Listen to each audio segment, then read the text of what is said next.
사도 바울은 예수 그리스도를 만나기 이전에는 우월의식으로 가득 차 있었습니다. 자신이 최고라는 생각을 갖고 있었다는 얘기입니다. 빌립보서 3장 4절과 5절에 이렇게 기록되어 있습니다. 그러나 나도 육체를 신뢰할 만하며 만일 누구든지 다른 이가 육체를 신뢰할 것이 있는 줄로 생각하면 나는 더욱 그러하리니 나는 8일 만에 할례를 받고 이스라엘 족속이요 베냐민 지파요 히브리인 중에 히브리인이요 율법으로는 바리새인이요. 사도 바울은 우월의식을 가지고 있어서 다른 사람을 무시하고 그리고 비난했습니다. 특히 그리스도인들을 사도 바울은 무시하고 비난했을 뿐만 아니라 그를 매우 싫어했죠. 그들을 뿐만 아니라 사도 바울은 그 마음에 증오심이 가득 차 있었습니다. 그렇기 때문에 하나님을 모독한다고 생각하는 예수 믿는 사람들을 용납할 수가 없었습니다. 우리가 흔히 어떤 사람이 잘못하고 있다면 저 사람은 문제가 많아, 저 사람은 잘못하고 있어, 그렇게 생각하고 말을 할 수는 있지만 저 사람은 가만히 놔두면 안 돼. 저 사람은 어떻게 해서든지 우리가 어떻게 해야 돼, 이런 식으로 행동에 옮기는 것은 상당한 용기나 또 그런 행동으로 옮기려고 하는 그 마음이 강해야 가능한데, 사도 바울은 그 마음에 증오심이 가득 차서 예수 믿는 사람들을 가만히 내버려 둘 수가 없었습니다. 그래서 행동으로 옮겼던 사람이죠. 믿지 않는 예수를 믿는 사람들을 추적해서 그들을 잡아다가 감옥에 쳐넣는 일을 매우 자랑스럽게 여겼던 사람, 우월감과 증오심으로 가득 차 있었던 사람이 사도 바울이었습니다. 그는 누구보다도 자신은 하나님을 잘 안다고 생각을 했습니다. 그렇기 때문에 그리스도인들이 하나님을 모독한다고 생각을 했고, 또 그는 누구보다도 자신이 하나님을 잘 믿는다고 생각을 했습니다. 이랬던 사도 바울이 예수님을 만난 후 완전히 변화가 되죠. 자신이 가장 큰 죄인임을 깨닫게 됩니다. 자신이 하나님을 잘 알지 못하고 있었을 뿐만 아니라 하나님을 잘못 믿고 있었다는 것을 깨달았어요. 그리고 예수 그리스도를 만난 이후에 자신이 그렇게 자랑스럽게 여기던 것들이 아무것도 아니다는 것을 깨달아요.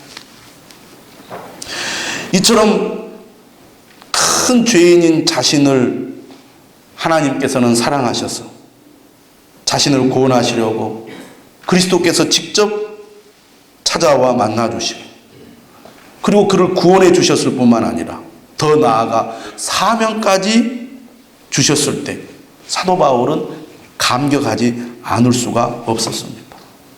우리가 많이 부르는 찬송 가운데 나 같은 죄인 살리신 주 은혜 놀라워 잃었던 생명 찾았고 광명을 얻었네. 사도 바울은 예수 그리스도를 만난 이후에 완전히 변화되었습니다.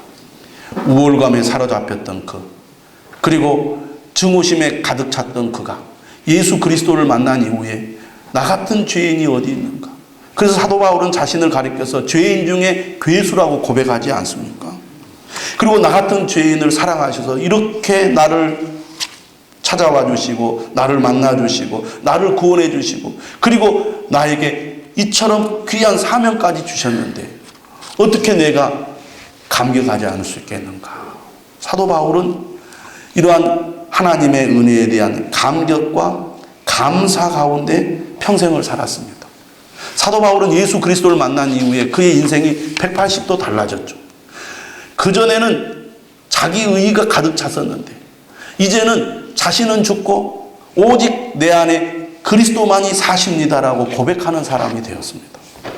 예수 그리스도를 믿는다는 것은 무엇을 의미합니까? 예수 그리스도를 믿는다는 것은 예수 그리스도가 나의 주인이 되는 것을 말합니다.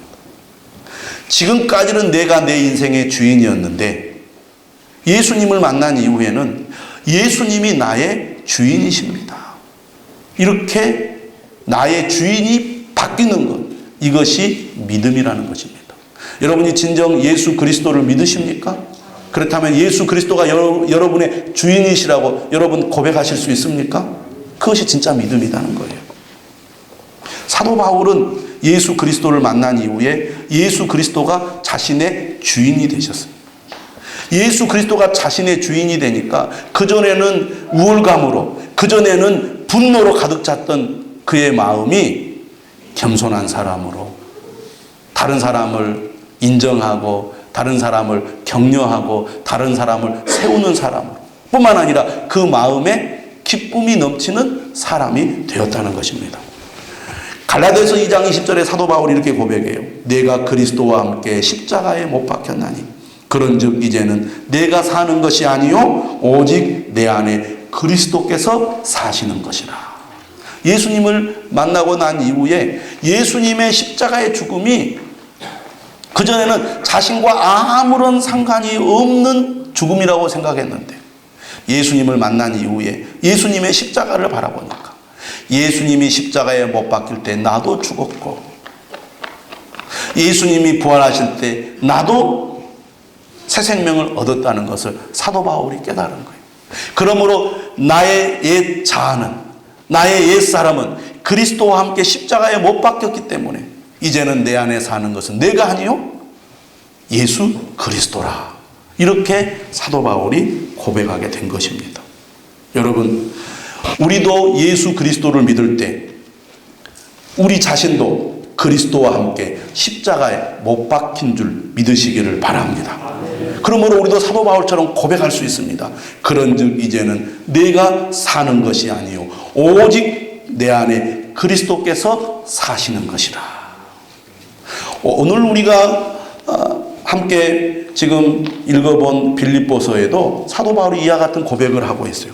빌립보서 1장 21절에 이렇게 말합니다. 한번 따라서 하겠습니다. 이는 내게 사는 것이 그리스도니 죽는 것도 유익함이라. 예, 내게 사는 것이 그리스도다라고 고백합니다.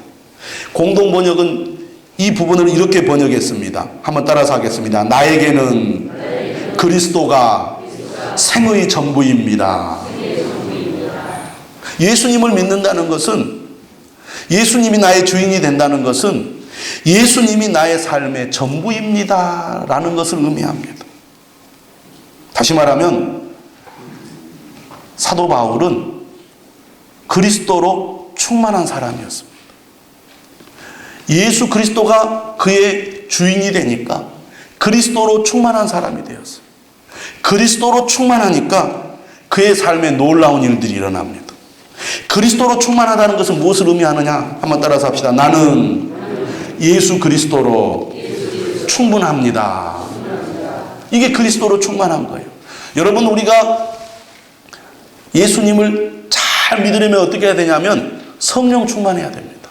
그래서 우리가 늘 기도할 때마다 주님 성령 충만하기를 원합니다.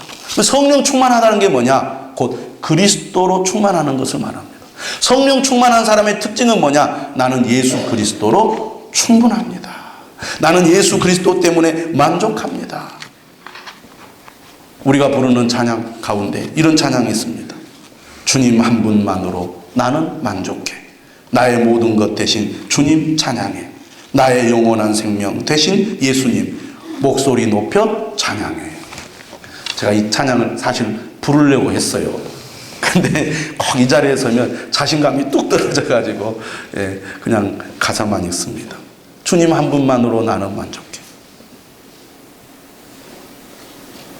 여러분, 우리 삶의 능력이 다른 데서 오지 않습니다. 그리스도로부터 온다는 것을 꼭 믿으시기를 바랍니다. 하나님, 내가 정말 힘들어요. 어떻게 하면 내가 좀 이 어려움과 힘든 삶을 좀 벗어날 수 있을까요? 하나님, 나를 도와주세요. 늘 우리가 주님 앞에 나올 때마다 그렇게 기도하고 그렇게 간구합니다. 그런데 성경은 우리에게 뭐라고 얘기하느냐? 그리스도로 충만하면 우리의 삶이 변할 것이라고, 우리의 삶이 달라질 거라고 그렇게 약속하고 있습니다. 사도 바울은 그리스도로 충만하니까 어떤 은혜를 경험했냐면요, 첫째는요, 자유함이 있었어요. 여러분, 우리가 살아가면서 자유하다는 것이 얼마나 귀한 일입니까? 주의 영이 있는 곳에는 뭐가 있다? 자유함이 있다. 사도 바울은 지금 감옥에 있습니다. 여러분, 사람이 자유를 잃는 것보다 고통스러운 것이 없어요. 우리가 일어나고 싶을 때 일어나고, 자고 싶을 때 자고, 먹고 싶을 때 먹고, 밖에 나가고 싶을 때 나가고, 아무것도 아닌 것 같지만 이러한 여러분의 그 행동이 제약을 받는다고 생각해 보세요. 아마 사람은 미쳐버릴지도 몰라요. 자유하다는 것이 얼마나 큰 복입니까?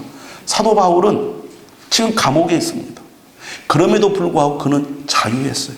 그래서 사도 바울을 괴롭히려고, 사도 바울이 복음을 전하는 삶을 살지 못하게 하려고 사도 바울을 감옥에 쳐넣었지만, 사도 바울은 1장 12절에 이렇게 얘기해요. 형제들아, 내가 당한 일이 도리어 복음 전파의 진전이 된 줄을 너희가 알기를 원하노라. 무슨 얘기입니까? 나는 감옥에 갇혔지만 전혀 불편하지 않다는 거예요. 전혀 문제가 되지 않다는 거예요. 오히려 내가 감옥에 갇힘으로 말미암아 저 감옥 바깥에서 복음 전도가 더 잘 되고 있어서 나는 너무나 행복하다, 그런 얘기입니다. 그래서 1장 18절에 뭐라고 말합니까? 그러면 무엇이냐? 거칠애로 하나 참으로 하나 무슨 방도로 하든지 전파되는 것은 그리스도니 이로써 나는 기뻐하고 또한 기뻐하리로다. 사람이 자유함이 있을 때 기쁨이 있는데, 바울은 감옥에 있어서도 오히려 자유함이 있었습니다. 사랑하는 여러분, 예수 그리스도로 충만하면 하나님이 주시는 자유함이 여러분에게 있게 될 줄로 믿습니다. 그리고 바울은요, 그리스도로 충만하니까 오히려 감옥에 있어도 갇혀 있어도 영향력이 있는 삶을 살아갑니다. 참 대단한 거죠. 바울이 더 이상 사람들에게 영향력 있는 삶을 살지 못하게 하려고 감옥에 쳐넣었는데, 오히려 사도 바울이 감옥에 갇히니까 능력을 행하는 거예요. 오히려 영향력을 행하는 겁니다. 여러분, 사람이 아무리 우리를 가로막고 우리를 꼼짝 못하게 해도 주님이 우리와 함께 하시고 우리를 도우시면 우리의 생각을 뛰어넘어 놀라운 일을 하신다는 것을 믿으시기를 바랍니다. 그리스도로 충만한 사람은 이런 능력이 있다고 말해요. 그래서 사도 바울이 감옥에 갇혔는데요, 오히려 사도 바울이 감옥에 갇히니까 바깥에서는 더 열심히 복음을 전합니다. 14절에 보십시오. 형제 중 다수가 나의 매임으로 말미암아 주 안에서 신뢰함으로 겁없이 하나님의 말씀을 더욱 담대히 전하게 되었느니라. 심지어는 바울을 싫어하고 미워하는 사람들까지도 복음을 전해요. 이처럼 그리스도로 충만하면 우리의 삶에 능력이 나타날 줄 믿으시기를 바랍니다. 내 힘으로 안 되는 것을 하나님은 하신다는 거예요. 세 번째로, 사도 바울이 그리스도로 충만하니까 어떤 사람이 되었느냐? 죽음을 초월하는 사람이 되었어요. 죽음을 초월하는 사람. 지금 사도 바울은 감옥에 있는데 그의 미래가 어떻게 될지 사실 잘 알 수가 없었습니다. 죽을 수도 있다, 바울은 그렇게 생각을 했어요. 실제로. 그래서 1장 20절에 뭐라고 말하느냐면,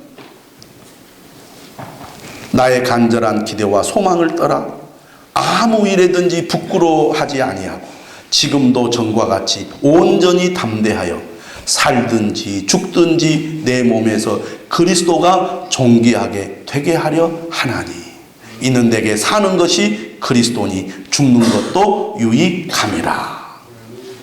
그는 죽을 수도 있다고 생각을 했어요. 죽을지도 모른다고 생각했어요. 항상 그에게는 죽음의 그림자가 있었습니다. 그런데 그리스도로 충만하니까요, 살든지 죽든지 자신은 그것이 문제가 되지 않는다는 거예요. 내 몸에서 그리스도가 존귀하게 된다면 나는 죽더라도 기쁘게 죽음을 맞이할 수 있다는 얘기입니다. 왜? 내게 사는 것은 그리스도이기 때문에. 나에게는 그리스도로 충분하기 때문에 죽는 것이 전혀 두렵지 않다. 심지어 23절에는 뭐라고 말하느냐 하면 차라리 세상을 떠나서 그리스도와 함께 있는 것이 훨씬 더 좋은 일이라. 나는 하루빨리 천국에 계신 그리스도에게로 가고 싶다. 오히려 나는 죽는 것이 더 좋다. 나는 전혀 죽음을 두려워하지 않는다. 나는 죽음을 초월했다. 이렇게 얘기하는 거예요. 어떻게 생각해 보면 사도 바울이 이 땅에서 복음을 전하는 삶은 사실 고단한 삶이었어요. 고난을 겪고 두들겨 맞고 잠을 자지 못하고 물에 빠져 죽을 뻔하고 사람들로부터 늘 비난과 늘 공격을 받는 그런 힘든 삶이었습니다. 고린도 후서를 읽어보면 바울이 얼마나 고생을 많이 했는지 잘 알 수 있어요. 그렇기 때문에 한편으로는 자신이 빨리 그리스도에게로 가기를 원했습니다. 이 세상을 떠나서 그리스도와 함께 안식을 누리기를 원했어요. 그게 바울의 마음이었어요. 사람이 어떻게 그럴까? 더 살고 싶지. 빨리 죽고 싶은 사람이 어디 있겠느냐. 이렇게 생각할지 모르겠지만 사람이 너무 힘들고 고통스러우면 빨리 죽고 싶다 이런 생각을 하는 것 같아요.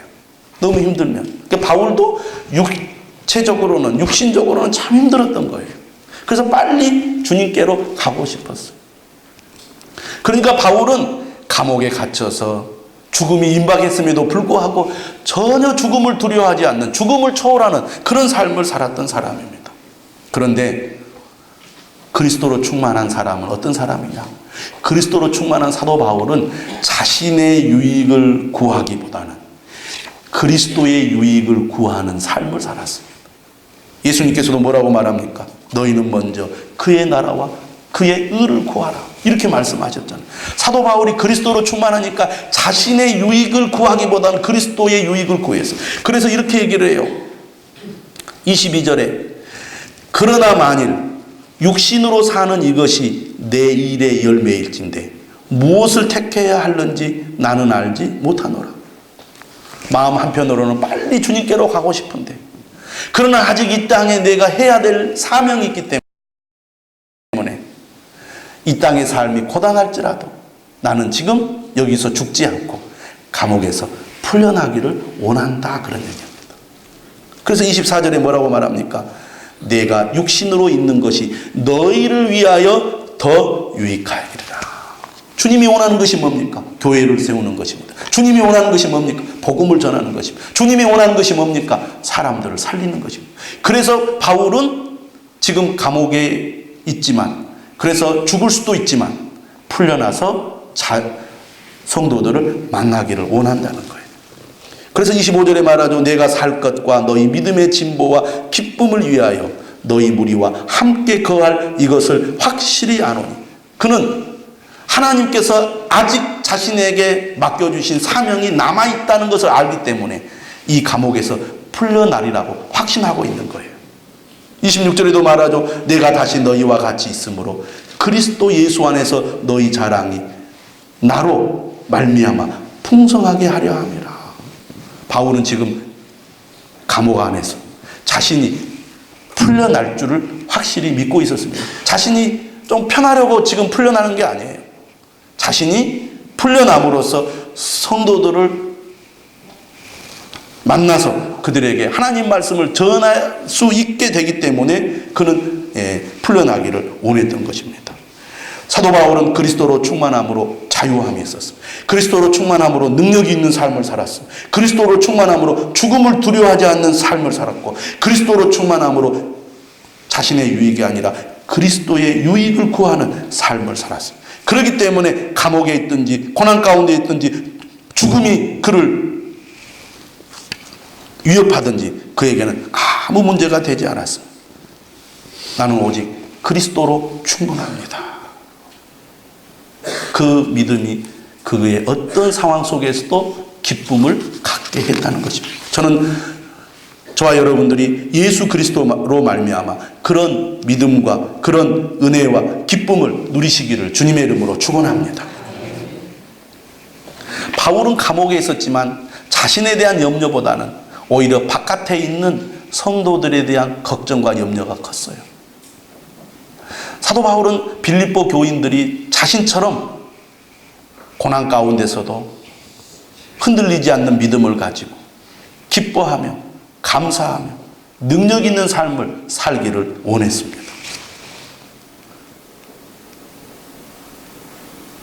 1장 27절에 이렇게 말하고 있습니다.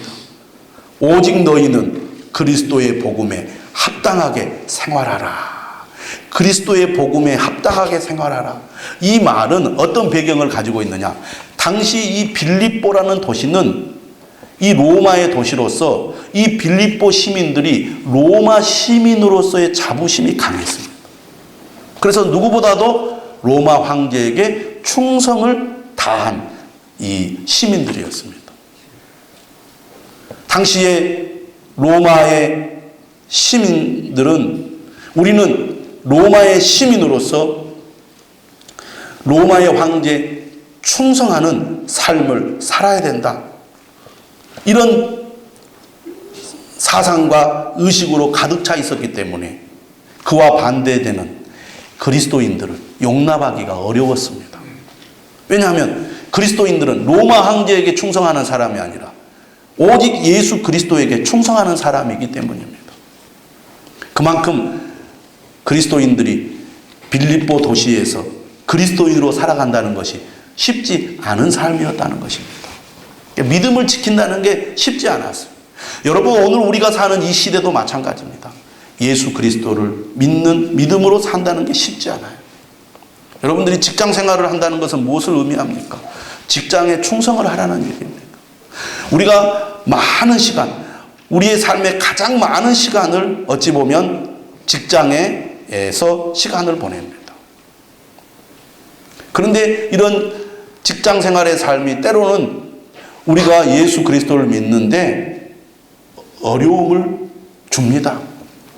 심하면 이렇게까지 얘기하는 거죠. 너는 직장에 충성할래? 교회에 충성할래? 직장을 선택할래? 교회를 선택할래? 사실 이런 도전을 받습니다.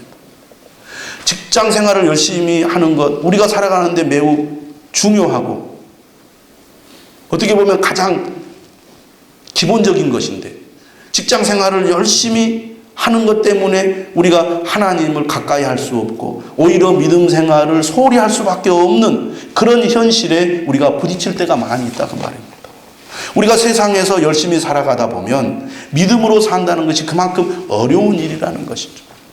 그런데 사도 바울은 1장 27절에 뭐라고 말하느냐? 오직 너희는 그리스도의 복음에 합당하게 생활하라. 너희들은 로마 황제에게 충성하는 로마 시민으로서 살아갈 것이 아니라 그리스도에게 충성하는 그리스도의 복음에 합당하게 생활하라. 그렇게 도전하고 있는 것입니다. 그런데 믿는다는 것은 어떤 어려움이 있습니까? 고난과 이 고통이 따른다는 얘기예요.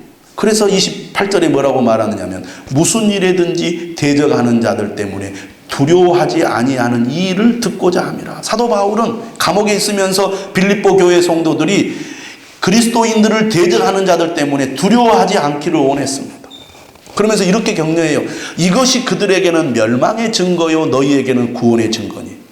예수 그리스도를 믿는 것 때문에 너희들이 비난을 받고 그리고 고난을 받는 것, 그것이 오히려 너희가 구원받았다는 증거가 된다, 그런 얘기입니다. 그 말은 무슨 말입니까? 고난이라는 것은 필수적인 거란 거예요. 예수를 믿는 것 때문에 고난받는다는 것은 어떻게 보면 불가피한 일이라는 겁니다. 그리고 29절에서는 뭐라고 얘기하느냐? 그리스도를 위하여 너희에게 은혜를 주신 것은 다만 그를 믿을 뿐 아니라 또한 그를 위하여 고난도 받게 하려 하심이라. 심지어 고난을 특권이라고 얘기합니다. 그만큼 믿음의 삶을 산다는 것은 고난이 뒤따른다는 것입니다. 고난은 필수라는 거예요.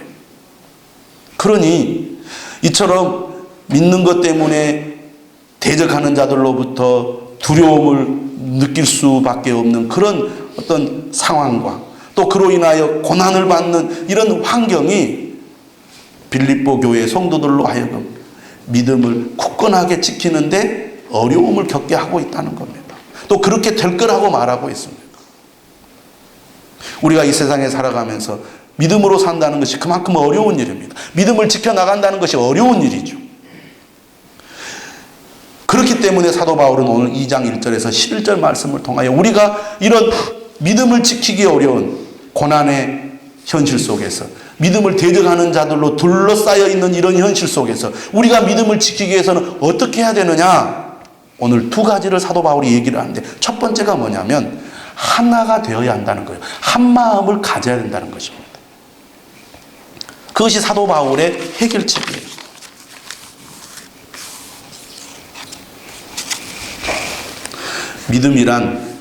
믿음이란 홀로 지켜나가기가 어렵습니다. 우리가 세상의 거친 풍파 속에서도 믿음을 지키기 위해서는 하나를 이루어야 돼. 한 마음을 품어야 됩니다. 그러기 위해서는 어떻게 해야 되느냐? 힘써 모여야 된다는 것입니다. 그래서 주님께서 우리에게 교회를 주신 것입니다. 여러분들이 정말 힘들고 지치고 많은 어려움 가운데서 살고 있음에도 불구하고 나는 어떤 일이 있어도 주일에 하나님께 나아가 예배를 드려야 되겠다. 그렇게 결심을 하고 예배의 자리로 나올 때 우리가 이 예배를 통하여 힘을 얻는 것입니다. 우리가 성도들과 일일이 인사하고 대화하고 교제하지 않아도 이렇게 함께 모여서 예배를 드리는 것만으로도 우리가 영적인 힘을 얻습니다. 그래서 함께 모이는 것이 참 중요한 거예요. 그리고 이렇게 함께 모일수록 우리 안에 더 강한 믿음의 확신이 생깁니다. 실제로 그렇습니다. 그래서 여의도 순복음교회나 이런 교회들을 보면은 큰 교회잖아요. 그래서 그런 교회들은 대형 집회를 합니다. 큰 경기장에 모여서 행사를 하죠. 예배를 드리죠. 그것이 그들로 하여금 결속하게 만듭니다. 소속감을 갖게 만듭니다. 우리가 하나라는 그런 의식을 갖게 해줘요.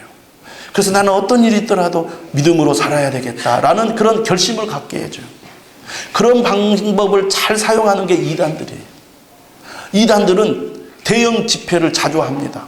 그래서 큰 경기장에 사람들을 함께 모이게 해요. 그래서 전국에서 막 버스를 동원해가지고 큰 경기장에 수만 명이 모여서 집회를 하죠. 여러분, 이단들은 사회로부터 비난을 받습니다. 정통 기독교로부터 비난을 받습니다. 그런 가운데서 마음이 안 흔들리겠어요? 그런데 그런 대형 집회를 통해서 그들이 하나됨을 이루어가는 거죠. 흔들리지 말자. 넘어지지 말자. 모일수록 하나를 이루어가는 거예요. 그래서 하나님께서는 성도들이 힘써 모이기를 원하시는 겁니다. 여러분들이 모일수록 함께 모여 예배를 드리고 교제할수록 우리가 흔들리지 않는 믿음을 갖게 되는 거예요. 여러분, 정말 나는 점점 더 믿음이 약해지는 것 같습니다. 점점 더 믿음이 흔들리는 것 같습니다. 여러분, 모이기를 소홀히 할수록 그런 마음이 들어요. 그러니까 반대로 여러분 정말 더 강한 믿음을 갖기 원한다면 더 힘써 모이려고 해야 돼요. 히브리서 10장 23절 이하에서 이렇게 얘기합니다. 우리가 믿는 도리의 소망을 움직이지 말고 굳게 잡고 서로 돌아보아 사랑과 선행을 격려하며 모이기를 배하는 어떤 사람들의 습관과 같이 하지 말고 오직 권하여 그날이 가까움을 볼수록 더욱 그리하자. 힘써 모일수록 우리는 더욱 흔들리지 않는 믿음의 사람이 된다는 것입니다. 그러므로 여러분, 우리가 사도 바울처럼 그리스도로 충만한 흔들리지 않는 믿음의 사람이 되기를 원한다면 한 마음을 품어야 된다는 것을 믿으시기를 바랍니다. 하나 되어야 한다는 겁니다. 그렇게 해서 우리가 힘써 모여야 한다는 것이죠. 그래서 27절 하반절에 이렇게 말합니다.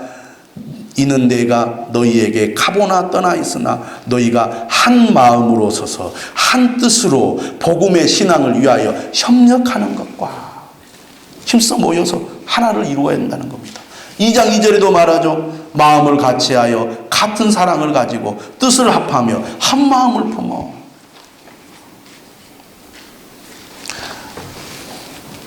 교회가 모이는 곳에 여러분들이 힘써 모이시기를 바랍니다. 그럴수록 여러분의 믿음은 더욱 강해지고 여러분은 그리스도로 충만한 자가 될 줄로 믿습니다.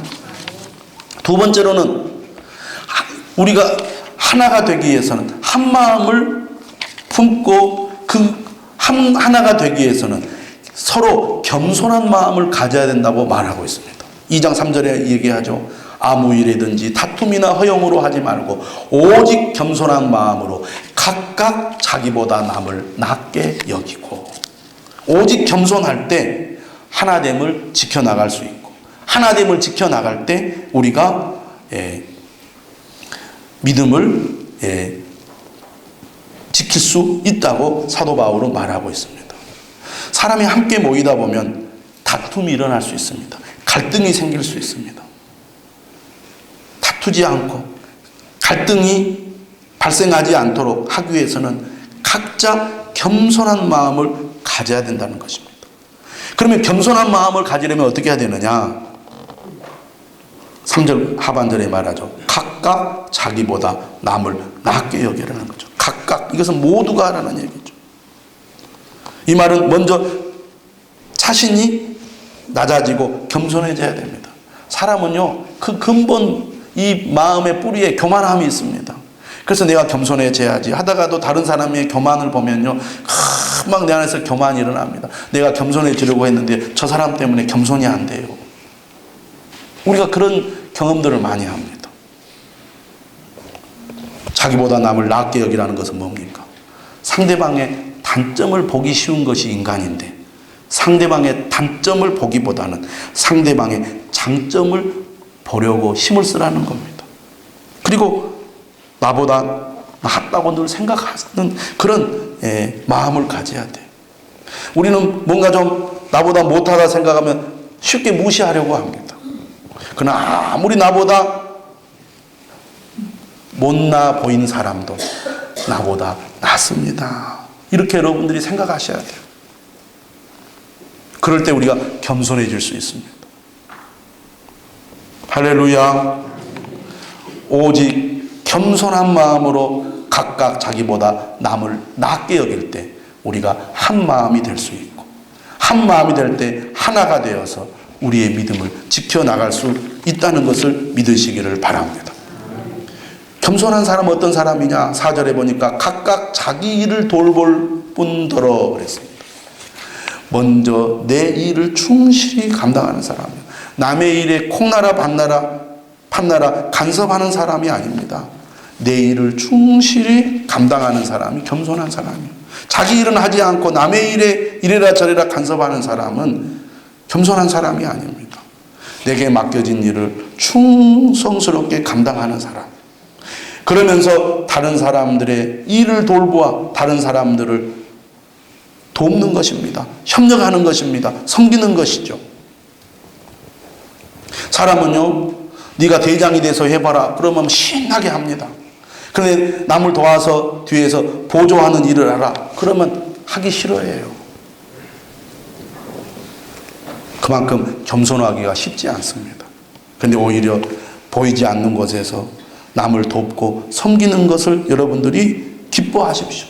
그런 사람이 겸손한 사람이고, 그런 훈련을 통해서 내가 겸손을 배우게 됩니다. 이처럼 겸손하기가 어려운 건데요, 오늘 성경은 이렇게 말합니다. 우리가 겸손해지려면 내 힘으로 안 되는 거예요. 주님이 나와 함께 하시고 나를 도우시고 나를 다스리실 때 가능하다고 말합니다. 그래서 2장 5절에 얘기하죠. 너희 안에 이 마음을 품으라.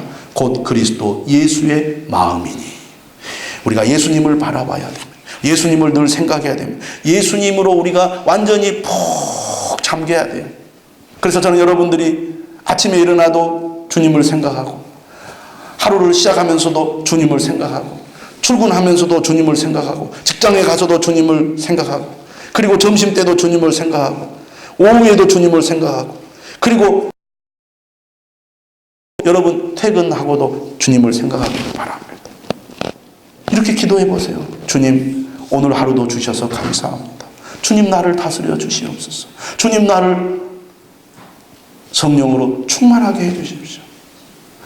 오늘 출근하는 나의 발걸음을 인도하셔서 주님 나에게 지혜를 주시고 나에게 용기를 주시고 내 삶을 인도하여 주옵소서. 하나님, 오후 이 시간이 나른합니다. 주님, 내 마음에 평안을 주시고 맑은 정신을 주셔서 오늘 오후도 내가 힘있게 생활할 수 있도록 도와주시옵소서. 아무것도 아닌 것 같아도 하루를 마감하면서도 주님 감사합니다. 오늘 하루도 힘든 일이 많이 있었지만 나와 함께 해주셔서 감사합니다. 나를 인도해 주셔서 감사합니다. 오늘도 주 안에서 편히 쉬기를 원합니다. 이렇게 늘 주님을 부르십시오. 늘 주님을 여러분 초청하십시오. 늘 주님을 찾으십시오. 그러면 여러분 그리스도로 충만해질 줄로 믿습니다. 그리스도께서 끝까지 죽기까지 복종하시고 겸손해지셨던 것처럼 저도 오늘 직장에서도 가정에서도 교회에서도 겸손한 자가 되기를 원합니다. 주님을 닮기를 원합니다. 여러분 이렇게 기도해 보십시오. 그러면 주님이 그때그때 새 힘을 주십니다. 잘 안 될 수 있어요. 늘 주님을 여러분 부르셔야 됩니다. 왜 우리가 예수님을 닮아서 겸손해져야 합니까? 오늘 본문 말씀 9절에 이렇게 되어 있어요. 이러므로 하나님이 그를 지극히 높여 모든 이름 위에 뛰어난 이름을 주사 그랬어요. 여러분 내가 완전히 끝까지 낮아지고 죽고 복종하여 겸손해질 때 주님이 높여주신다는 거예요. 여러분 이 믿음을 가지시기를 바랍니다. 사람이 좀 나를 안 알아주면 어떡하지? 나를 몰라주면 어떡하지? 나를 격려하고 칭찬해주지 않으면 어떡하지? 늘 우리는 다른 사람을 의식해요. 그래서 겸손하려다가도 다른 사람을 섬기려다가도 중단할 때가 많습니다. 여러분 끝까지 주님 바라보고 우리가 겸손해져서 다른 사람을 섬기면 주님께서 아시고 우리를 높여주실 줄 믿으시기를 바랍니다. 겸손해질수록 진짜 겸손해지면요 평안해져요. 진짜 겸손해지면요 감사가 생겨요. 진짜 겸손해지면 기쁨이 있다고 말입니다. 사도 바울은 기쁨이 가득 찼습니다. 감옥에 있어도 죽음을 앞두고도 그는 그리스도로 충만했기 때문입니다. 그는 그리스도 안에서 겸손을 배웠기 때문입니다. 그 은혜가 저와 여러분들에게 있기를 주님의 이름으로 축원합니다. 우리 다 같이